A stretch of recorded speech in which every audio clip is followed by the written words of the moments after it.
और बेहद ही महत्वपूर्ण आज कार्यक्रम बैंकिंग इंश्योरेंस कार्यक्रम में प्रधानमंत्री मोदी मौजूद हैं। हम आपको सुनाते हैं वो क्या कह रहे हैं।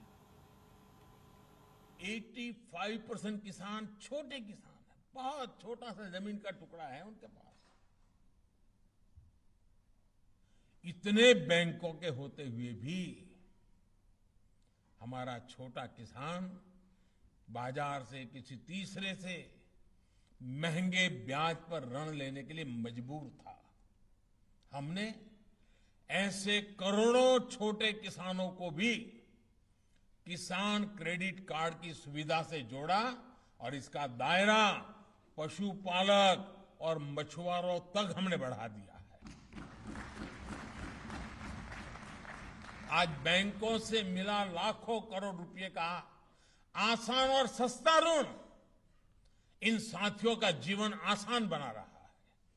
साथियों, अधिक से अधिक देशवासियों को बैंकों से जोड़ना हो, बैंक लोन आसानी से सुलभ कराना हो, डिजिटल बैंकिंग, डिजिटल पेमेंट्स का तेजी से विस्तार करना हो, ऐसे अनेक सुधार हैं जिन्होंने 100 साल की सबसे बड़ी आपदा में भी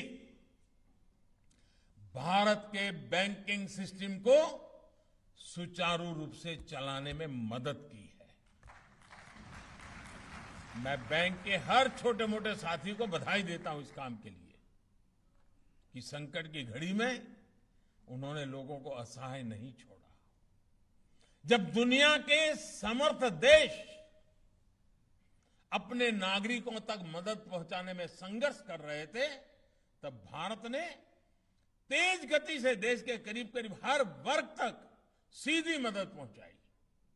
देश के बैंकिंग सेक्टर में जो सामर्थ्य बीते सालों में हमने विकसित किया है, उसी आत्मविश्वास के कारण देशवासियों का जीवन बचाने के लिए सरकार बड़े फैसले ले पाई। आज हमारी अर्थव्यवस्था तेजी से सुधरी तो है ही, लेकिन भविष्य के लिए बहुत सकारात्मक संकेत हम सब देख रहे हैं।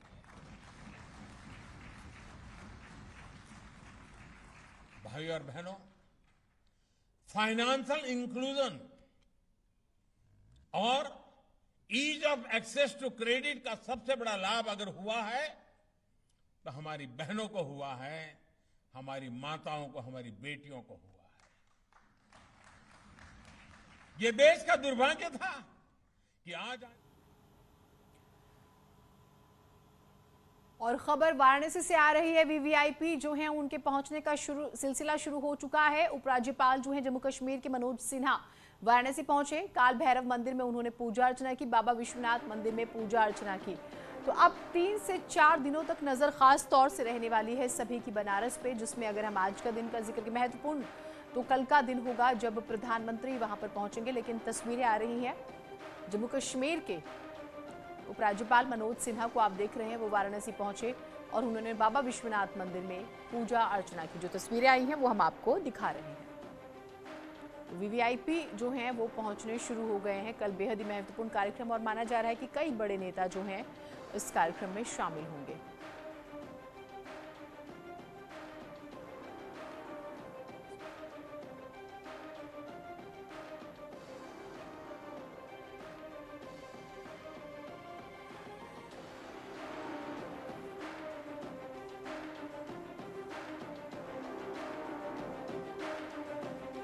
तो काशी विश्वनाथ कॉरिडोर का पीएम मोदी उद्घाटन करेंगे। काशी कॉरिडोर को फूलों से जो है वो सजाया जा रहा है। के लिए वैसे तो बहुत सारी चीजों का इस्तेमाल किया जा रहा है, लेकिन सबसे ज्यादा अगर कोई चीज यहाँ पर मन को मोहने वाली है तो वो है फूल, क्योंकि पूरे देश के कोने कोने से फूलों की लड़ियां लाई गई हैं काशी कॉरिडोर को खास तौर पर सजाने के लिए।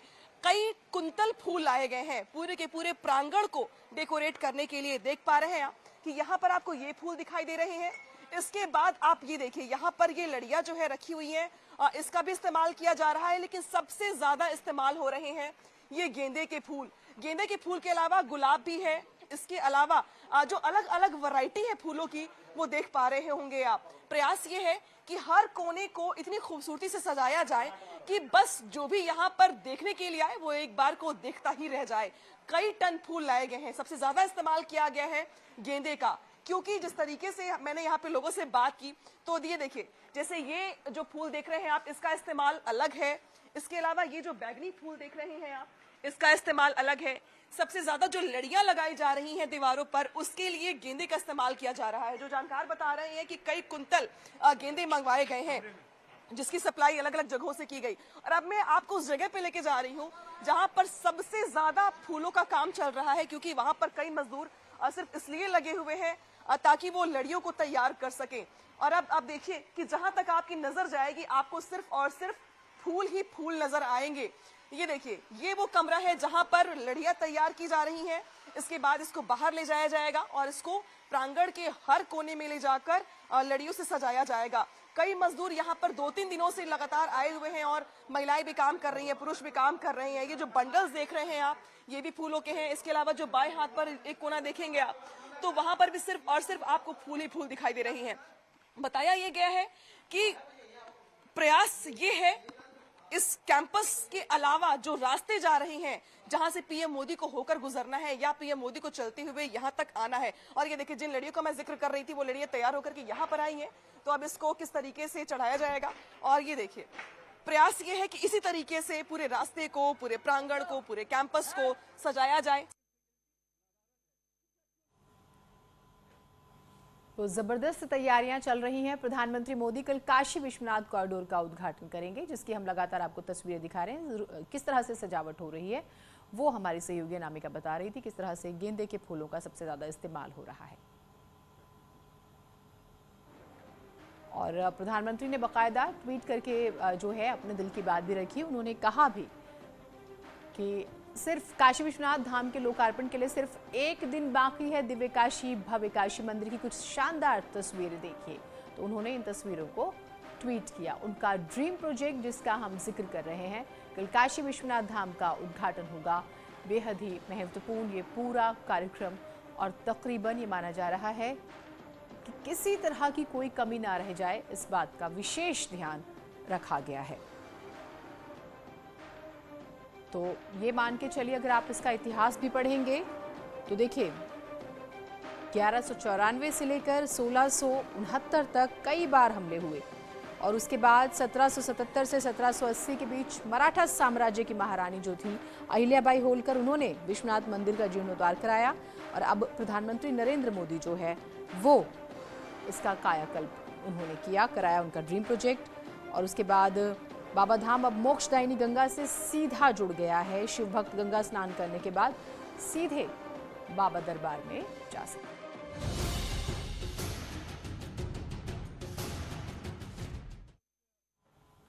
समाजवादी पार्टी का कुनबा बढ़ गया है। पूर्वांचल के कई बड़े नाम समाजवादी पार्टी में शामिल हो गए हैं। बीएसपी विधायक विनय शंकर तिवारी शामिल, बीजेपी विधायक दिग्विजय नारायण शामिल, पूर्व सांसद कुशल तिवारी एसपी में शामिल, कई ब्राह्मण नेता भी एसपी में शामिल, गणेश शंकर पांडे भी समाजवादी पार्टी में शामिल हो गए हैं। तो समाजवादी पार्टी को मजबूती मिलती हुई यहां पर नजर आ रही है। पूर्वांचल के कई बड़े नेता शामिल हुए हैं और इसे माना जा रहा है कि अब ब्राह्मणों को भी रिझाने की कोशिश कर रही है समाजवादी पार्टी, ऐसा बीजेपी के कुछ नेताओं की तरफ से कहा गया। और अब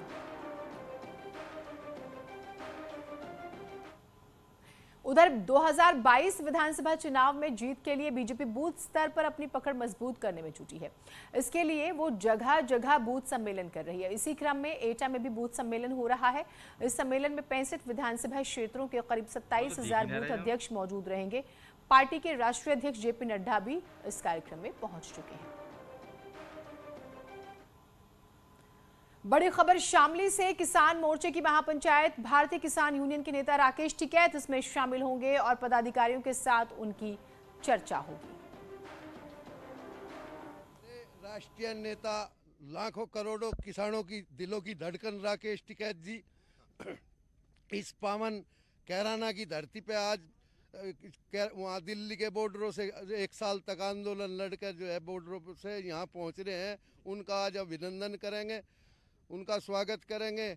और उत्तर प्रदेश की जो स्थानीय समस्याएं हैं, गन्ना मूल्य का भुगतान, गन्ना मूल्य जो है लागत के हिसाब से नहीं बढ़ाया गया वो, और बढ़ते हुए बिजली के बिल, उर्वरकों के दाम बढ़ते हुए, उन समस्याओं का जो है यहाँ से जो है उत्तर प्रदेश सरकार से जो है उनके विरोध में बात आवाज बुलंद करेंगे, अपनी मांगों को लेकर के आवाज बुलंद करेंगे।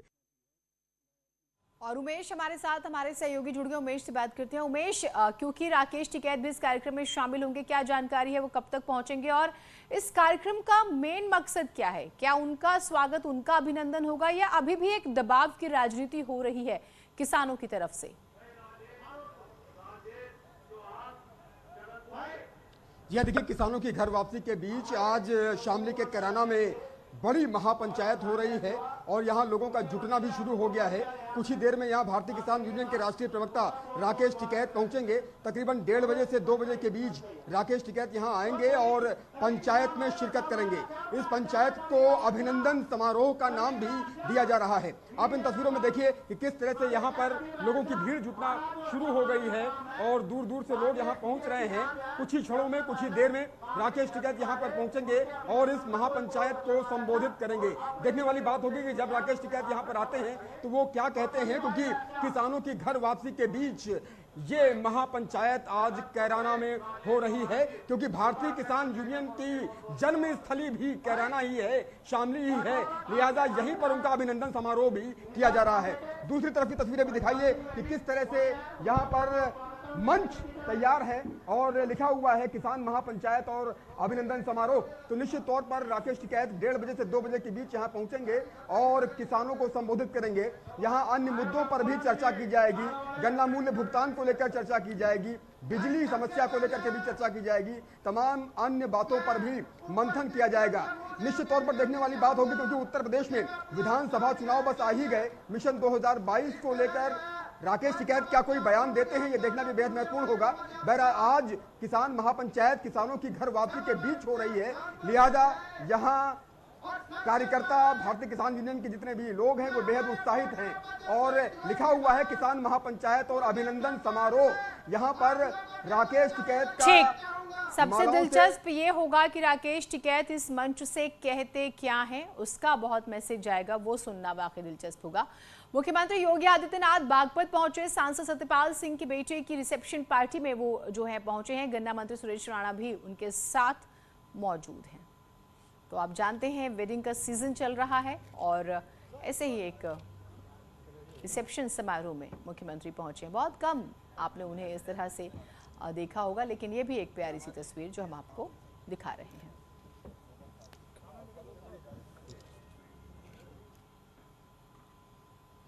चलिए एक छोटा सा ब्रेक ले रहे हैं, कहीं मत जाइएगा।